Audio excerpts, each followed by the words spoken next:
Bismillahirrahmanirrahim. Assalamualaikum warahmatullahi wabarakatuh. Innal hamdalillah nahmaduhu wa nasta'inuhu wa nastaghfiruh wa na'udzu billahi min shururi anfusina wa sayyiati a'malina. May yahdihillahu fala mudhillalah wa may yudlil fala hadiyalah. Wa asyhadu an la ilaha illallah wahdahu la syarikalah wa asyhadu anna Muhammadan abduhu wa rasuluh. Allahumma salli ala nabiyyina Muhammad wa ala alihi wa man tabi'ahum bi ihsan ila yaumiddin. Allahumma anfa'na bima 'allamtana wa 'allimna ma yanfa'una wa zidna ilma. Puji syukur kita panjatkan pada Allah. Salawat serta salam semoga tercurah pada Nabi yang mulia, Nabi besar kita Muhammad sallallahu alaihi wasallam.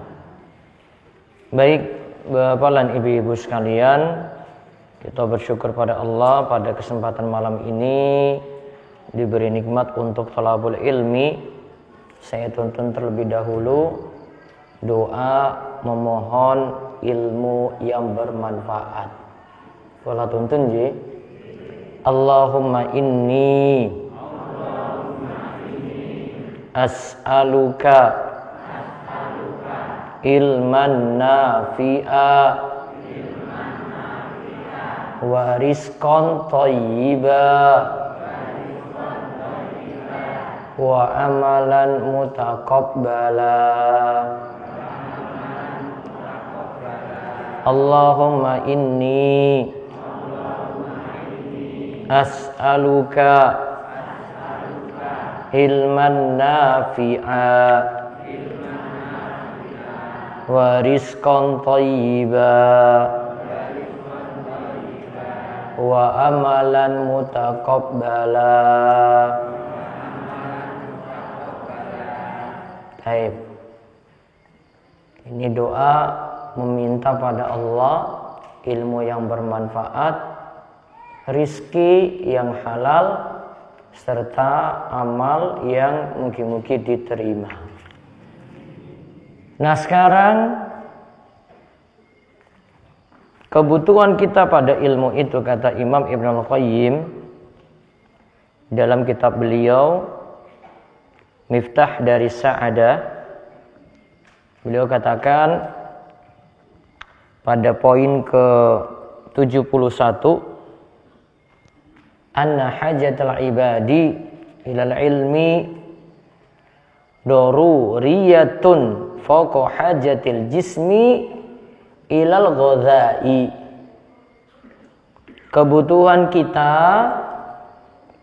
kita sebagai seorang hamba kepada ilmu itu daruri, itu jadi kebutuhan pokok, itu jadi kebutuhan primer. Kebutuhan pokok itu jenengan gak miliki, itu bisa tewas, bisa celaka, bisa binasa. Dalam bahasa kita sebut dengan kebutuhan apa? Primer. Kebutuhan apa? Pokok. Ini dikatakan oleh Imam Ibnul Qayyim, itu lebih daripada kebutuhan badan kita pada makanan. Beliau katakan, li'annal jisma yahtaju ilal ghadha'i fil yaumi marratan aw marrataini. Karena yang namanya badan itu butuh makan, ya kan? Badan kita butuh makan toh.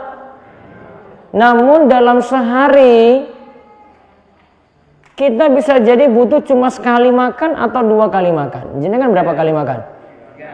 Ayo wes 3 kali makan. Namun Imam Ibnul Qayyim di sini sebut sekali atau 2 kali. Ya wes wong Gunung Kidul berarti ping 3. Sarapan, iya toh? Makan siang. Terus iso 3 apa 4 kuwi lho.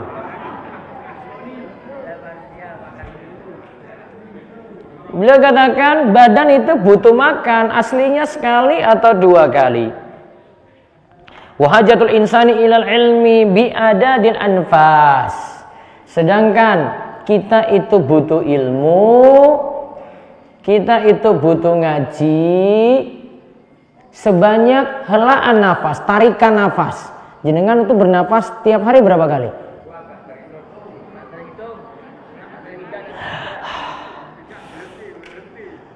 Pak Parjo mas dihitung dong. Nggak bisa hitung. Jadi kata beliau kebutuhan kita pada ilmu, ya berarti kita itu butuh ngaji, butuh nambah ilmu terus.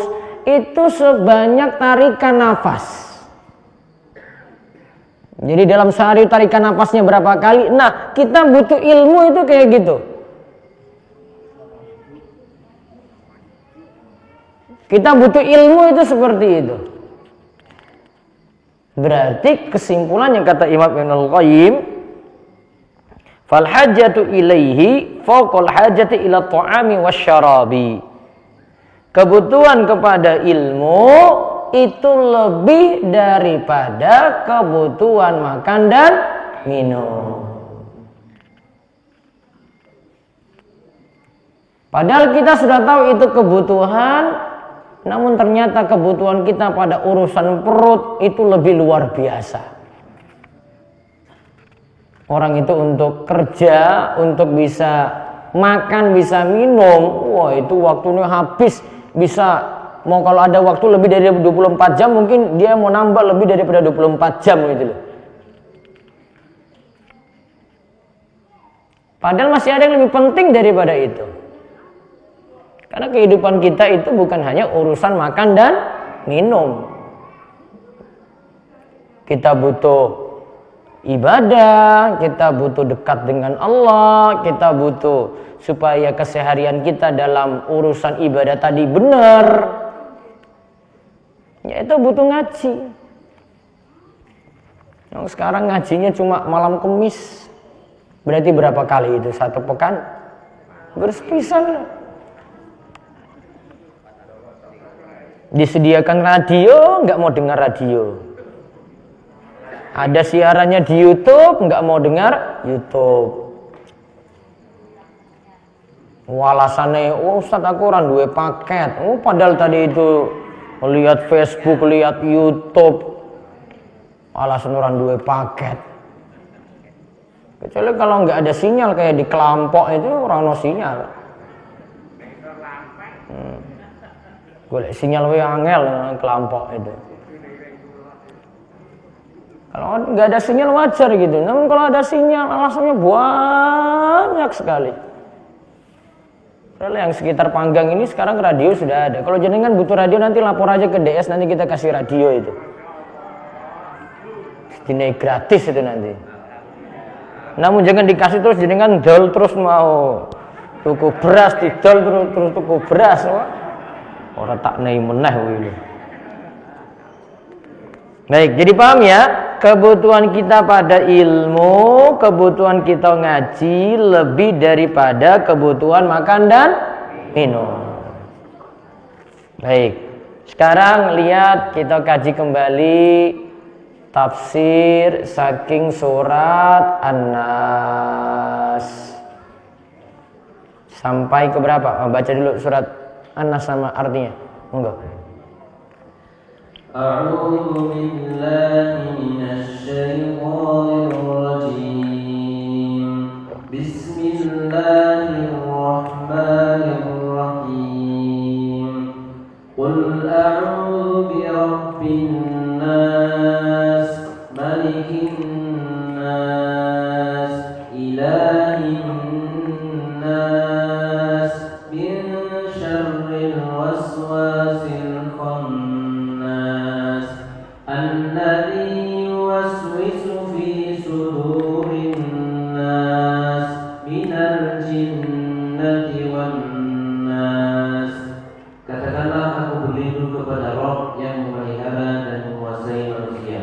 raja manusia, sembahan manusia, dari kejahatan bisikan setan yang biasa bersembunyi, yang membisikkan kejahatan ke dalam dada manusia, dari golongan jin dan manusia. Baik, berarti setan itu selalu ganggu, selalu menggoda kita sekalian.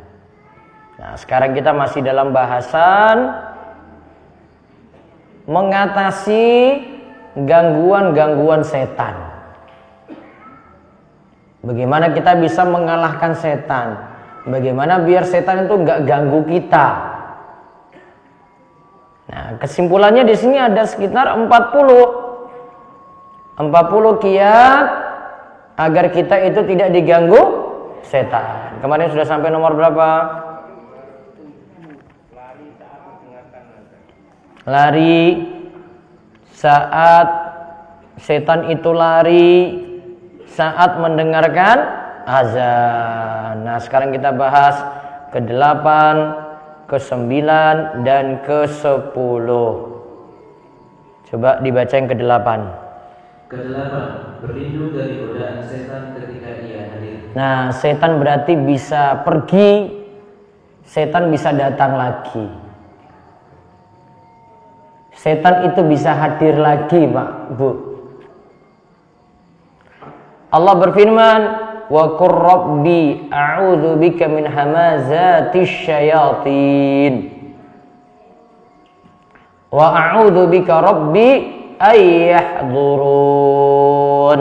Nah, coba dibaca artinya. Dan katakanlah, ya Rabbku, aku berlindung kepada Engkau dari bisikan-bisikan setan, dan aku berlindung pula kepada Engkau ya Rabbku dari kedatangan mereka kepadaku. Nah, berarti setan itu bisa datang, setan itu bisa hadir. Kadang setan itu pergi, kadang setan itu juga hadir. Yang disebut dalam surat Al-Mu'minun ayat 97 sampai 98. Kemudian kita lihat lagi dari hadis Al-Walid bin Al-Walid radhiyallahu anhu, ia berkata, "Ya Rasulullah, inni ajidu wahsyatan idza akhadta majja'aka faqul a'udzu bi kalimatillahi tammati min ghadabihi wa iqabihi wa syarri ibadihi wa min hamazati syayatini wa ay yahdurun fa innahu la yadurruka bil hariyyi alla yaqrabaka." Dibaca. Wahai Rasulullah, aku sedang sedih atau murung. Nabi SAW lantas bersabda, jika engkau hendak tidur, ucapkanlah a'udzu bi kalimatillahi tammati min ghadabihi wa syarri ibadihi wa min hamazati syayatin wa ayyadun. Artinya, aku meminta perlindungan dengan kalimat Allah yang sempurna dari murkanya, dari siksanya, dari kejelekan makhluknya, dan dari godaan setan ketika hadir. Siapa yang membacanya, setan pasti tidak akan menimpakan mudarat padamu. Setan pun tidak akan mendekatimu. Nah, lihat, wahai Rasulullah. Coba, kayaknya mic situ dimatiin coba. Coba suara ini dulu. Coba mana sound system ini. Suara terganggu nih. Lihat di sini bacaan ini, dia lapor pada Rasulullah SAW, aku sedang sedih atau murung. Nabi SAW lantas bersabda, jika kamu mau tidur, berarti bacaan ini dibaca ketika mau tidur. Coba kalau tonton diikuti. A'udzu bi kalimatillahi tammati bi kalimatillahi tammati bi kalimatillahi tammati min ghadabihi wa iqabihi wa syarri ibadihi wa min hamazatis syayatin wa ayyahdurun.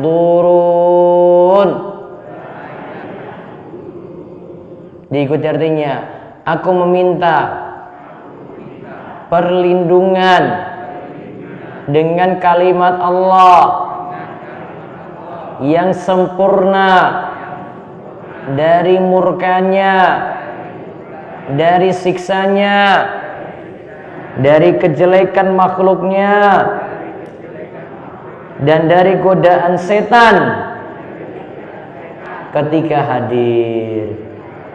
Nah, siapa yang membacanya, kata Nabi Sallallahu Alaihi Wasallam, siapa yang membacanya, setan pasti tidak akan menimpakan mudarat. Setan pun tidak akan mendekatinya. Berarti setan tidak ganggu, setan juga tidak mendekati. Nah, ini untuk mengatasi biasanya kita mimpi yang serem-serem itu kalau lagi tidur. Biar setan tidak hadir ketika kita tidur, nah dianjurkan baca bacaan ini. Nah, ini di poin ke-8. Sekarang agar tidak diganggu setan lagi, lihat poin ke-9. Ke-9, meminta perlindungan kepada Allah dari setan dengan sifatnya habs, muta, kegilaan, nafs, syair setan, dan nafs, sifat sombong. Baik. Coba sound system dilihat dulu.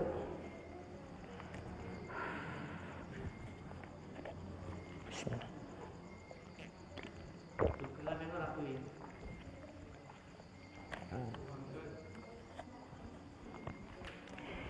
Kita lihat yang ke-9, meminta perlindungan kepada Allah dari setan yang sifatnya. Nah, ini sifat-sifat setan nih Bapak Ibu-ibu. Lihat. Hamas. Setan itu bisa buat orang itu gila. Ada orang yang stres itu gara-gara kerasukan setan.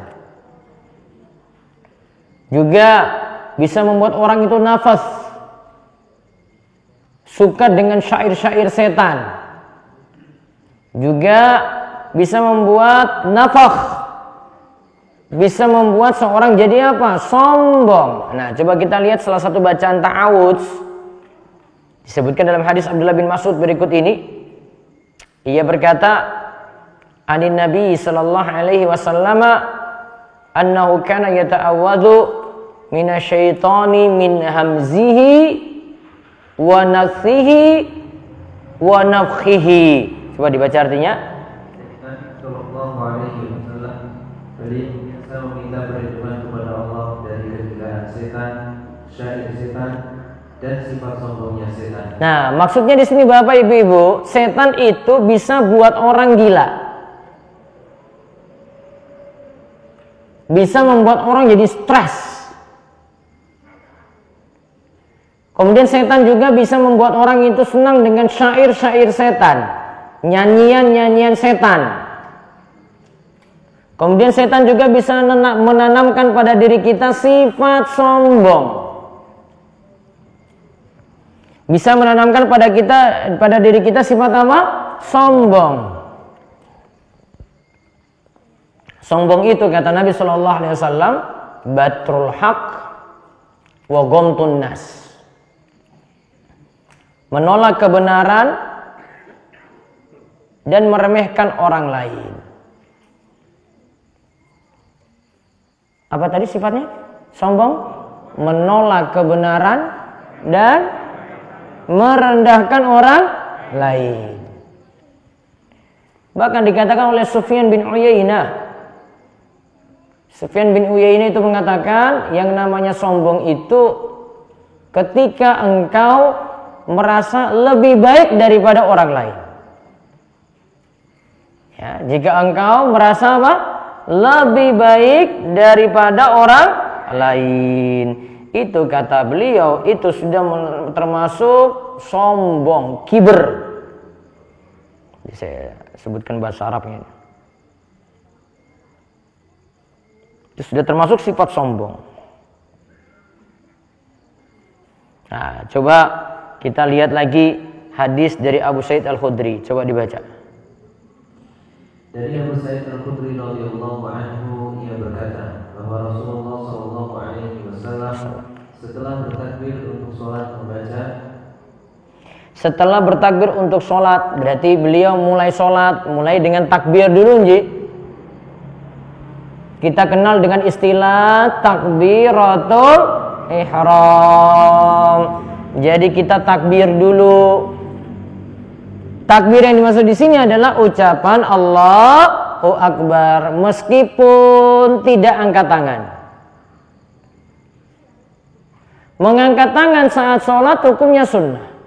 Sedangkan ucapan takbir Allahu Akbar hukumnya wajib untuk awal. Ya, jadi di sini disebut Rasulullah SAW bertakbir, berarti mau mulai sholat. Allahu Akbar. Mau mulai sholat, takbiratul ihram wajib, masuk rukun sholat.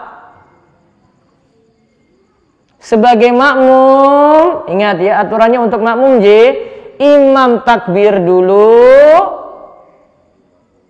baru kemudian makmum bertakbir. Tidak boleh ada satu huruf pun berbarengan dengan imam untuk takbiratul ihram. Makmum kalau ada yang mendahului imam, walaupun satu huruf saja atau barengan dengan imam, satu huruf saja, sholat makmum tidak sah. Imamnya urung mangkat kok wis mangkat. Siapa suruh jenengan bareng? Makmum kok ngeyel. Imam takbir dulu, wis rampung tak? Allahu Akbar. Baru jenengan takbir. Paham ibu-ibu? Ini ada makmum ini yang ngeyel-ngeyelan itu banyak loh itu makmum itu. Kalau wis sholat wis ngeyel, apalagi di luar sholat. Ini mudah banget tuh. Imam takbir dulu, Allahu Akbar. Sudah bar, baru jenengan Allahu Akbar. Enggak boleh barengan.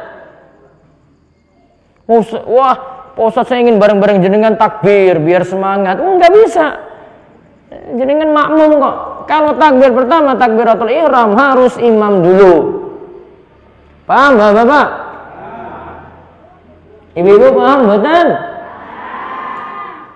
Jadi imam takbir dulu, baru kemudian makmum ikut takbir. Jadi bar imam. Namun kalau untuk takbir mau turun ruku, bangkit saking sujud atau turun sujud, bangkit saking sujud, takbirnya itu nggak masalah bareng. Dia tidak sampai batal. Tapi untuk takbir yang pertama saja, takbiratul ihram, imam takbir dulu, baru kemudian makmum ikut takbir. Ikutnya itu setelah imam selesai baca Allahu Akbar. Nah, baru jenengan itu Allahu Akbar. Lalu di sini disebut setelah takbir beliau membaca ta'awudz. Ini ta'awudz yang versi lengkap. Ini bacaan ta'awudz yang super lengkap. Kalau tonton ini yang lengkapnya. Kalau bacaan yang biasanya jenengan baca itu a'udzubillahi minasyaitonirrajim. Biasanya itu. Kalau ini versi lengkapnya, coba diikuti. A'udzu billahi a'udzu billahis samiil alim. Billahis samiil alim minasyaitonir rajim min hamzihi wa nafthihi wa nafthi. Ulang, min hamzihi wa nafthihi wa nafthi. Min hamzihi wa nafthihi wa nafthi. A'udzu Billahis sami'il alim minasyaitonir rajim min hamzihi wa nafthihi wa nafsi. Ikuti artinya, aku berlindung kepada Allah yang maha mendengar lagi maha mengetahui dari gangguan setan yang terkutuk, dari kegilaannya, kesombongannya, dan syairnya. Nah, itu yang super lengkap. Namun kalau jenengan cuma baca saja a'udzubillahi minasyaitonirrajim, boleh. Namun kalau mau panjang, a'udzubillahi samiil alim minasyaitonirrajim min hamzihi wa nafthihi wa nafsi. Ganti-gantian boleh. Kadang nanti baca a'udzubillahi samiil alim minasyaitonirrajim min hamzihi wa nafthihi wa nafsi. Nanti kadang bacanya ringkas juga a'udzubillahi minasyaitonirrajim. Boleh. Sekarang lihat sifat setan dalam bacaan ta'awudz ini. Sifat setan di sini kita sebut ada 3 tadi. Rinciannya ini disebutkan penjelasannya oleh Syekh Abdullah Al-Fauzan. Nah, coba dibaca. 1. Artinya mubah, yaitu sejenis gila dan kesurupan. Setan disebut demikian karena setan itu jadi sebab seseorang menjadi gila dan kesurupan. Nah, setan itu membuat ada orang yang jadi gila, ada orang yang jadi stres. Pikirannya sudah blank, kosong itu pikirannya. Mau dibilang sadar ya juga nggak sadar. Ya. Dan dia kesurupan. Orang kesurupan kan nggak jelas kalau ngomong. Sini ada yang kesurupan, ini ada? Ya, ada yang hadir kesurupan sini? Punten. Atau pas lagi dibacakan surat Anas langsung kepanasan ada? Langsung sumuk gitu. Wah, teriak-teriak gitu. Wah, itu tanda-tanda itu. Kecuali kalau teriak-teriaknya nggak punya duit, ya gitu itu, Pak.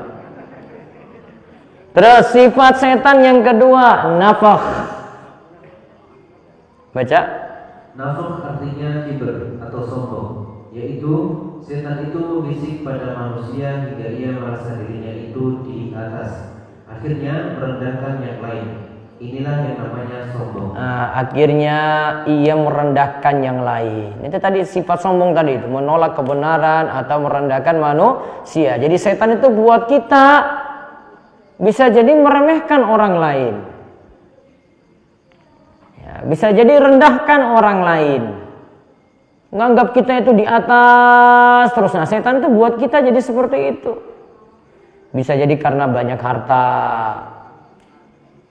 Bisa jadi punya kendaraan yang mahal. Bisa jadi juga dari anak, dari istri. Wah, bojoku ayu. Misalnya. Bisa jadi juga karena ilmu. Karena amal. Akhirnya dia merasa di atas dari orang lain. Jadi ada sifat duniawi, ada sifat ukhrawi. Ada sifat kaitannya dengan hal-hal dunia, buat orang itu jadi sombong. Ada yang kaitannya dengan sifat akhirat, akhirnya orang juga jadi sombong. Terus yang ketiga, nafas. Nafas artinya syair atau syair, karena setan itu membuat para penyair menyanjung, mencela, mengagungkan, dan merendahkan bukan pada tempatnya. Nah, jadi gara-gara syair, lantunan, nyanyian, Akhirnya ada yang menyanjung berlebihan, menjelekkan orang lain juga berlebihan, mengagungkan orang lain berlebihan, sampai merendahkan orang lain demikian pula. Terus satu lagi yang ke-10, agar tidak diganggu setan. Berarti tadi kita sudah bahas berlindung dari godaan setan tadi ya, baca ta'awudz. Kemudian baca ta'awudz yang lebih lengkap lagi, a'udzubillahi samiil alim minasyaitonir rajim min hamzihi wa nafthihi wa nafthi. Nah, sekarang yang ke-10. Ke-10 membaca ta'awudz ketika membaca Al-Qur'an. Nah, saat baca Al-Qur'an, adabnya adalah baca ta'awudz. Kalau itu di awal surat, baca ta'awudz dan bismillahirrahmanirrahim.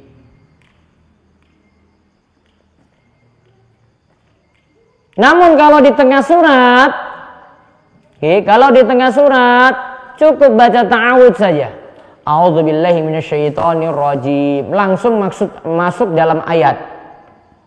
Tapi kalau di awal surat, baca ta'awudz plus bismillahirrahmanirrahim. Kecuali untuk surat At-Taubah.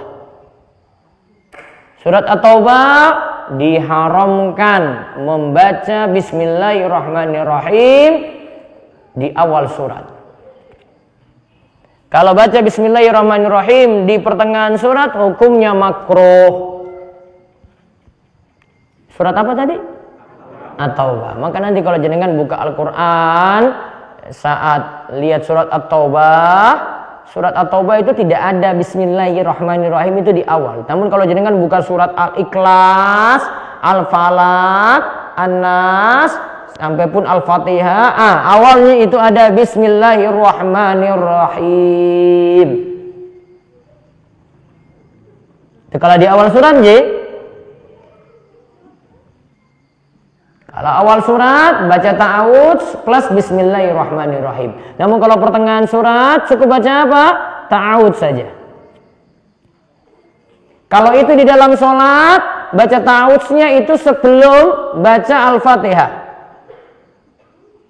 A'udzubillahi minasyaitonirrajim. Bismillahirrahmanirrahim. Alhamdulillahirabbil alamin. Nah, baru masuk Al-Fatihah.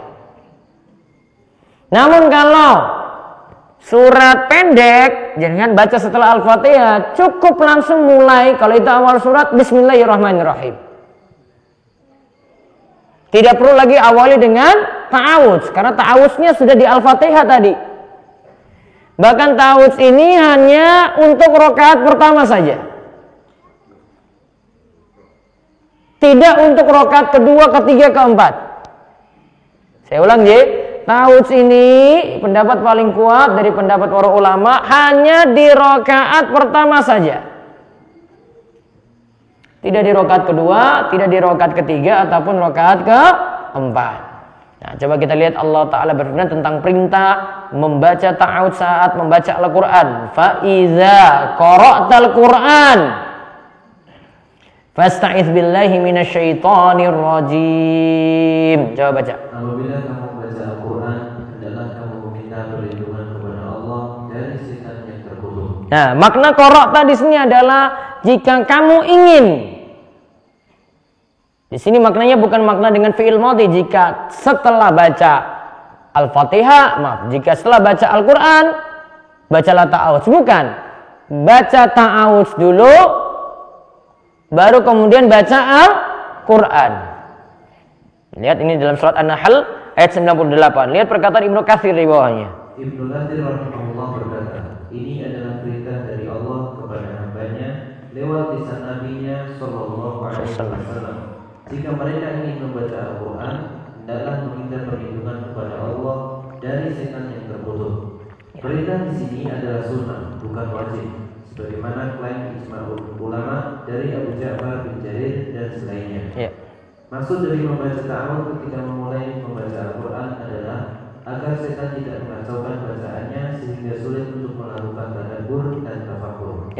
Oleh karenanya, jumhur berpendapat bahwa membaca ta'awudz itu dilakukan sebelum tilawah Al-Quran. Nah, jadi sebelum baca Al-Quran disuruh baca apa? ta'awud. Supaya Allah tolong kita tidak diganggu setan, akhirnya kita mudah tadabbur, mudah merenungkan ayat yang dibaca, dan juga tafakkur, mudah memikirkan ayat-ayat yang telah lewat nantinya. Baik, itu sampai ke 10 dari bahasan kita ya, untuk mendapat perlindungan Allah dari godaan setan. Sekarang pembahasan fikih. Pertemuan sebelumnya kula bahas sunnah wudu. Apa? Sunnah wudu. Kalau rukun wudu ada berapa kemarin? 6. Mulai dari apa? Niat, membasuh muka atau wajah. Terus basuh apa? Tangan sampai siku. Terus mengusap sebagian kepala. Lalu yang kelima membasuh kaki sampai mata kaki. Terus yang keenam apa? Berurutan. Masih sunnah wudu kemarin. Sunnah wudu 1 bersiwak. Dan ini dilakukan lebih-lebih lagi saat bau mulut itu berubah. Bisa jadi karena diam lama, bisa jadi karena makan sesuatu. Ya. Sehingga bau mulut tadi jadi apa? Berubah. Bisa jadi karena bangun tidur. Wah, enak banget tuh kalau bangun tidur bau mulutnya tuh. Wah, enak banget itu. Maka dianjurkan untuk bersiwak. Bersiwak itu tujuannya menghilangkan bau mulut. Yang kedua, yang termasuk sunnah wudu, membaca bismillah. Bisa dengan bismillah saja, bisa pula dengan apa? Bismillahirrahmanirrahim. Yang ketiga, mencuci kedua tangan. Ini dilakukan di awal wudu, cuci tangan dulu. Ya, cuci tangan dulu. Terus yang keempat, wal madmadah, memasukkan air ke mulut. Kemarin ada 2 cara, bisa masukkan air ke mulut, diputar-putar, kumur-kumur, terus dibuang. Iya lah? Bisa cara yang kedua, masukkan air ke mulut, terus diminum. Seger. Itu sah. Ya, itu sah. Kemudian sunnah yang kelima, istinsyak. Istinsyak itu menghirup air ke hidung. Yang penting ada air yang masuk. Tidak mesti sampai ke atas, ini enggak. Yang penting ada yang dihirup ke hidung. Dimasukkan dengan tangan kanan. Kemudian dikeluarkan dengan tangan kiri. Namun baiknya masukkan air ke mulut dan menghirup air ke hidung itu digabung. Separuh dari cau ini, separuh untuk mulut, separuhnya lagi untuk hidung. Nah, itu yang lebih afdal menurut ulama Syafi'iyah. Kemudian yang keenam, membasuh 3 kali. Membasuh berapa kali? 3 kali. Yang ketujuh termasuk sunnah wudu lagi adalah mengusap seluruh kepala. Jadi baiknya kepala tidak sebagian saja, tapi kepala diusap apa? Seluruhnya. Dapat sunnah pertama. Kemudian yang kedua, ini lebih menghindari perselisihan dari para ulama. Caranya mengusap seluruh kepala. Tarik gini aja. Tangan tuh cukup telas. Nah, balik. Terus lanjut lagi nomor 8, wa mashul udhunaini. Bisa jadi dia ambil air langsung dari kepala. Bisa jadi dia ambil baru ma'un jadid, air baru, kemudian langsung mengusap telinga. Cara mengusap telinga ini jari apa nih? Telunjuk di bagian dalam lubang. Terus jari jempol di bagian luar. Nah, diusap ini sambil dijewer telinganya itu. Terus nomor 9, wa takhlilu asabi'il yadaini wa rijlaini. Menyela-nyela jari tangan dan jari kaki. Sela-sela jari tangan dan jari kaki ikut dibasuh. Apalagi sikile wong tani itu.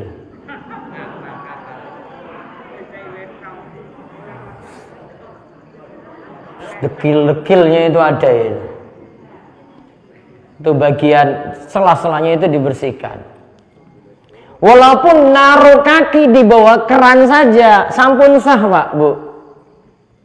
Tapi kalau mau yang sempurna, celah-celah jari, tangan atau kaki itu ikut dibasuh. Yang ke-10 mualah. Mualah itu tidak ada jeda.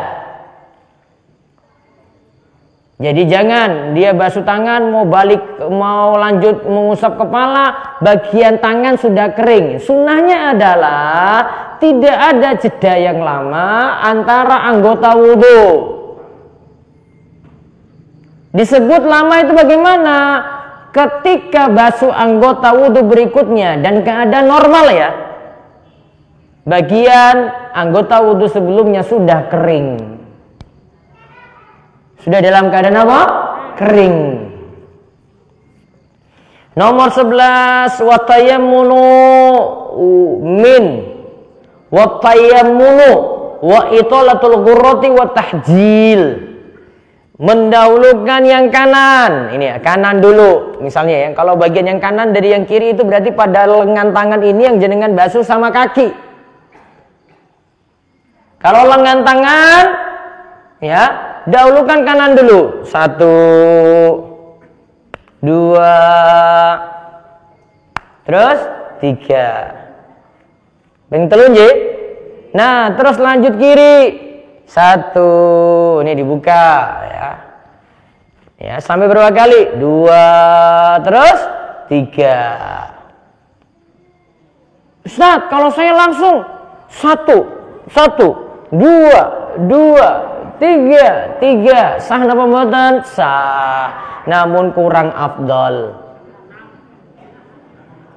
Namun kurang apa? Afdal. Wa italatul ghurrati wa tahjil. Memperpanjang basuhan wajah, tangan dan kaki. Artinya wajahnya dibasuh banyak-banyak, maksudnya serius nih sampai ini kena, benar-benar kena. Kalau lebih sedikit itu yang dimaksud lebih bagus. Tangan juga kalau mau di sini bisa dilebihkan sedikit. Ya, narik makin perpanjang berarti cahaya wudhunya makin banyak. Kalau lebihkan berarti nanti siku kena. Nanti sikunya juga kena. Tarik sedikit lebih daripada siku nggak apa-apa. Terus tangan kiri juga. Kaki bisa tarik lebih daripada mata kaki. Tujuannya untuk memperpanjang bekas wudhu sehingga lebih panjang nanti cahaya wudhu pada hari kiamat lebih jelas. Karena nanti kan kita muslim itu pada hari kiamat cahayanya itu nampak. Cahayanya itu tampak dari bekas wudhu. Bekas wudhu itu baru nanti kita tahu, oh ini muslim loh ini. Berarti kalau tidak ada bekas wudhu, piye coba? Pak, kan tadi hari kiamat toh, pas jenengan kita semua ini dikumpulin itu nanti tahu mana muslim mana bukan itu dari mana? Dari cahaya wudhu kan, bekas wudhu berarti kalau tidak pernah wudhu gelap gulita. nggak ada cahaya. Wong sing ora sholat ki koyo ngene lho itu, coba lihat. Wong sing ora sholat coba lihat kayak gitu tuh. Maka kalau ada cahaya ya pada hari kiamat, nah itu tampak dari bekas apa tadi? Wudu. Tadi nomor 11, nomor 12. Kemudian termasuk lagi sunnah wudu wa zikru ba'dahu. Zikir sehabis wudu. Apa bacaan zikirnya? Asyhadu an la ilaha illallah wahdahu la syarikalah wa asyhadu anna Muhammadan abduhu wa rasuluh. Allahumma ja'alni minat tawwabina wa ja'alni minal mutatahhirin. Terus subhanakallahumma wa bihamdika asyhadu an la ilaha illa anta astaghfiruka wa atubu ilaik. Ada tiga bagian saking bacaan ba'da wudu tadi. Dan sebenarnya ada sunnahnya lagi. Setelah ini lakukan sholat sunnah wudu. Ya, lakukan sholat sunnah apa? Wudu. Dan sholat sunnah wudu termasuk sholat sunnah yang masih boleh dilakukan pada waktu terlarang untuk sholat. Masih boleh dilakukan pada waktu terlarang untuk sholat. Karena sholat sunnah wudu itu sholat sunnah yang punya sebab. Masih punya apa? Sebab. Nah, nanti kebalikannya saking sunnah wudu itu ada namanya makruh. Berarti yang dimakruhkan ketika berwudu. Kata ulama Syafi'iyah yang makruh ketika berwudu itu adalah satu, tarkut tayammuni. Ketika berwudu dia tidak mendahulukan yang kanan. Berarti dia basuh dulu yang apa? Kiri. Itu yang pertama. Yang kedua, tidak memasukkan air ke mulut dan tidak menghirup air ke dalam hidung. Itu makruh. Kemudian yang ketiga, wasiyadatu ala salasi wa naqsi anha. Menambah basuhan lebih dari 3 atau mengurangi dari 3. Berarti yang afdol berapa? 3. Kalau lebih dari 3 berarti berapa? 4, 5. Itu hukumnya apa? Makruh. Kecuali tidak yakin. Dia ragu-ragu misalnya ini 2 atau 3. Maka nanti milih yang paling sedikit. Milih 2, terus dia tambah 1 kali basuhan. Namun kalau sudah yakin 3, dimakruhkan untuk nambah yang keempat. Untuk nambah yang kelima. Paham? Terus yang keempat, wal wudu'u minal ma'ir rakid. Wudu dari air yang tergenang. Air yang tergenang bisa jadi air yang sedikit, bisa jadi air yang banyak. Ma'ur rakid, air yang tergenang itu bisa jadi air yang sedikit, yaitu kurang dari 2 kullah, kurang dari 200 liter. Pernah saya jelaskan kemarin. Atau airnya itu banyak, air tergenangnya itu banyak karena sudah mencapai 2 kullah, 200 liter atau lebih. Maka kalau wudu di air yang tergenang hukumnya makruh. Misalnya ini ada bak air dengan nyemplung di situ, wudu di situ. Hukumnya apa? Makruh. Ditambah lagi di situ nanti ada musta'mal. Mari, air musta'mal boleh digunakan wudu atau tidak? Air musta'mal. Apa air musta'mal? Air bekas wudu boleh digunakan untuk berwudu lagi? Boleh enggak? Tidak boleh. Karena air musta'mal itu keluar dari air mutlak. Sifatnya tahir ghairu mutahhir. Sifatnya itu suci tetapi tidak menyucikan. Dipakai mandi biasa boleh, namun kalau dipakai mandi wajib nggak boleh. Dipakai cuci muka boleh, namun dipakai untuk wudu tidak boleh. Juga dimakruhkan di sini adalah wal wudhu min fadl mar'ah, berwudu dari bekas perempuan. Hukumnya apa? Makruh. Terus yang terakhir yang keenam, al-israf fihi bisab, yaitu nyiramnya saat wudu, nyiramnya airnya banyak-banyak, boros. Wah, untuk basuh muka diambil, wah ini full nih, wah, full banget itu. Air ini yang untuk tangan itu sebanyak-banyaknya dia tampung sendiri, wah semua air full itu. Padahal sekarang kalau pakai keran itu kan bisa dihemat. Iya toh Pak? Bisa hemat nggak pakai keran? Bisa. Air segini bisa untuk wudu nggak ini kira-kira? Ini kilo separuh ini botol nih kilo. Bisa nggak? Kalau minum bisa. Wudu?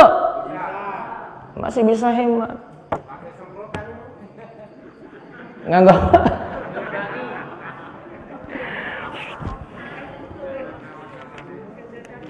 Nah, nanti pembahasan berikutnya pembatal wudu. Pembatal wudu ada 4. Keluar segala sesuatu dari 2 jalan kecuali mani. Yang kedua, hilangnya akal atau kesadaran dengan tidur atau lainnya. Yang ketiga, bersentuhan suami istri secara langsung, kulit ketemu kulit antara laki-laki perempuan sama-sama besar. Kemudian bukan mahram, tanpa ada penghalang. Kemudian yang keempat, menyentuh kemaluan dengan apa? Bagian dalam telapak tangan, atau menyentuh dubur dengan bagian dalam telapak tangan. Kalau sikutnya yang nyentuh berarti tidak batal. Paham? Iya enggak? Karena di sini sebut menyentuh kemaluan atau menyentuh dubur dengan apa? Bagian dalam telapak tangan. Bibatin roha, au butunil asabi, atau bagian dalam jari. Berarti nyentuh dengan punggung tidak batal, nyentuh dengan siku tidak batal. Nanti penjelasan lengkapnya insyaallah usbu'ul qadim, pertemuan pekan depan. Baik, fi soal ada pertanyaan? Nggih. Kasih mic.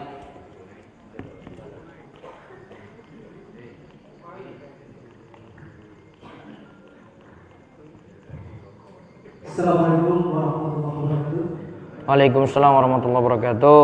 Pertanyaan saya, di saat saya dikatakan pada waktu sholat berwudu di istilah di tempat saya itu berumbang. Apa itu Pak? Berumbang itu penampungan air yang kedua tanah. Apa namanya itu? Untuk nyiram tanaman namanya berumbang di tinggal saya. Airnya saking Dari irigasi yang ditampung di berumbang tadi. irigasinya airnya dari mana? Dari sumur bor. Nah, nampung di situ keluar campur dengan najis-najis atau tidak? Saya rasa tidak. Tidak. Alangkah baiknya saya ngambil dengan ember atau di lumbang tadi. Saya nyemplung ya, bisa nyemplung, bisa ngambil di ember. Itu Ambil di ember saja, kemudian bisa berwudu dari situ. gitu. Jadi lebih baik ambil dari ember di ember daripada dia masih bercampur dengan benda suci, tetapi itu karena sulit dihindari. Itu seperti jenengan itu kalau wudhu saking air sungai, sungainya turun dari gunung, itu campur dengan lemah, campur dengan lumpur gitu je. Nah, itu masih bercampur yang sifatnya wajar, sulit dihindari campuran tadi. Ya, sulit dihindari. Kecuali kalau sungainya itu sudah berubah karena campur dengan kencing, campur dengan kotoran-kotoran macam-macam. Itu kayak di Jogja itu kayak selokan Mataram itu. Kan bukan lagi air mutlak itu. Iya kan? Itu sudah jadi air najis-najis campur. Ya, kalau air seperti tadi masih boleh digunakan untuk wudu. Masih istilah air mutlak. Sah. Waalaikumsalam warahmatullahi wabarakatuh. Berikutnya lagi.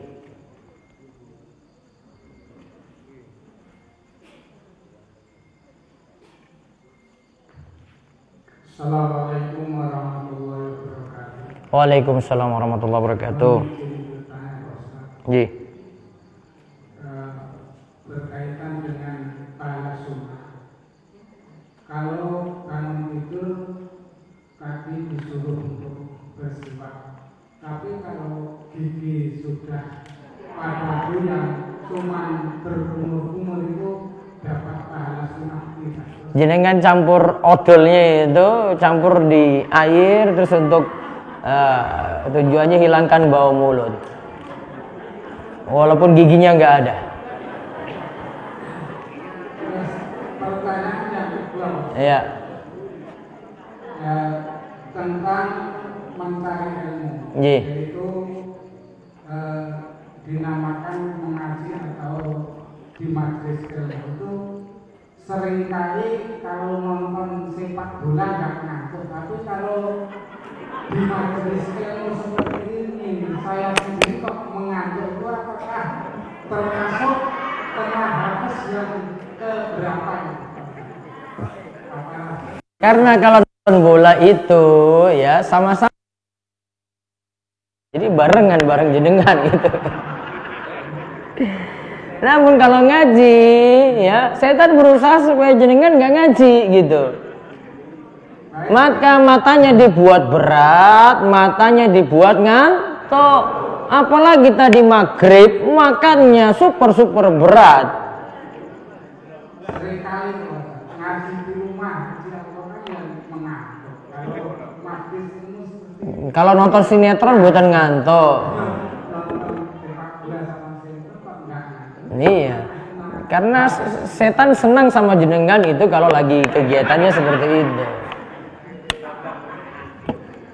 Terima kasih Pak Ustaz atas penjelasannya. Assalamualaikum. Waalaikumsalam warahmatullahi wabarakatuh. Berikutnya, Pak Parjo.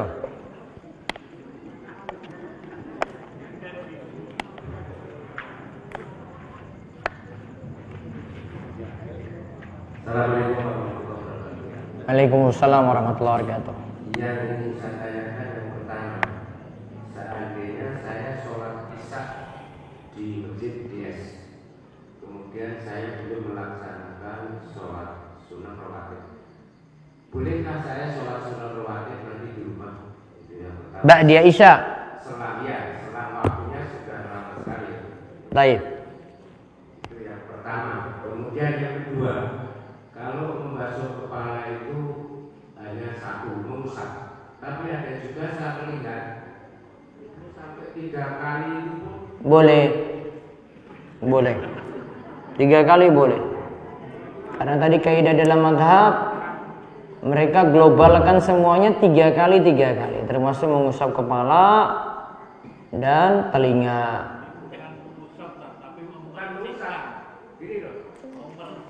Iya, kepala itu ya digituin memang. Kalau sebagian kepala ya kayak gitu, Pak. Dimaklumi saja. Namun yang sempurna mengusapnya seluruh kepala. yang ketiga, kapan kita mengucapkan adaan dan kapan kita mengucapkan qadaan. Contoh, waktu Kapan kita mengucapkan adaan? dan juga Kapan kita mengucapkan qadaan? Kalau adaan berarti masih di waktunya. contoh ketika antara gugur dan asar Kemudian limit waktu kita adaan itu apa? Setelah waktu zuhur selesai maka sudah tidak lagi adaan. Berarti jadi qadhaan. Asar juga demikian. Kalau qadha berarti di luar waktu. Kalau adaan berarti di dalam waktu sholat. Sedangkan yang pertama tadi kaidahnya ingat. Sholat sunnah qobliyah. Ini kaidah dalam mazhab Syafi'i.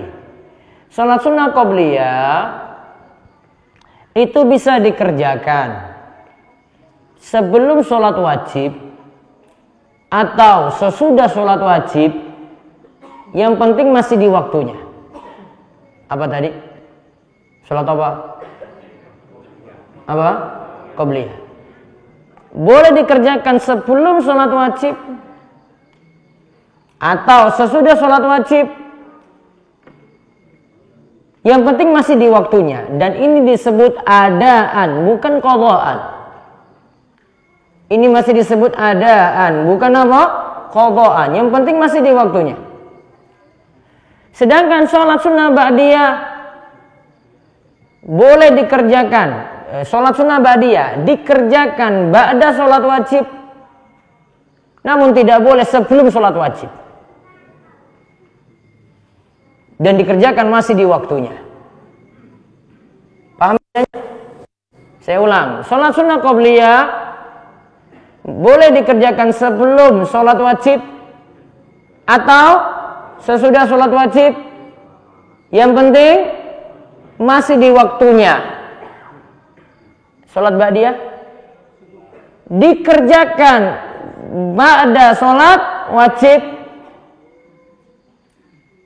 tidak boleh sebelum sholat wajib, yang penting masih di waktunya. Tahu bedanya ya? Baik. Saya sholat qobliyah zuhur. Boleh tadi caranya apa? Sebelum sholat zuhur, atau saya nggak sempat sebelum sholat zuhur, ba'da sholat zuhur, yang penting apa? Di waktunya. Sekarang sholat ba'diyah zuhur, kapan dikerjakan? Sesudah sholat zuhur, tidak boleh sebelum sholat zuhur, yang penting masih di waktunya. Paham ini? Berarti kalau sholatnya di jamak, gimana cara sholat qobliyah ba'diyahnya?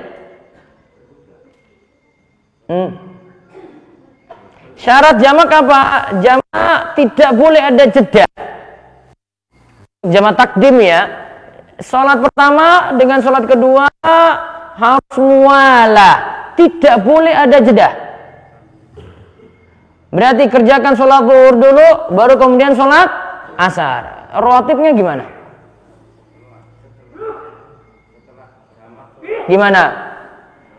Sholat qobliyah zuhurnya lakukan sebelum sholat zuhur, terus kerjakan sholat zuhur, lalu kemudian sholat asar, lalu ba'diyah zuhur. Setelah sholat asar tadi, ba'diyah zuhur. Kalau mau kerjakan sholat qobliyah asar, ada sholat qobliyah asar lagi, dikerjakan ba'da sholat asar. Atau pilihan yang kedua, lakukan sholat zuhur, kemudian sholat asar, jamak takdim, gabung. Kemudian qobliyah zuhurnya ba'da asarnya. Kemudian setelah itu ba'diyah zuhur, baru kemudian qobliyah asar. Pokoknya ingat kaidahnya tadi.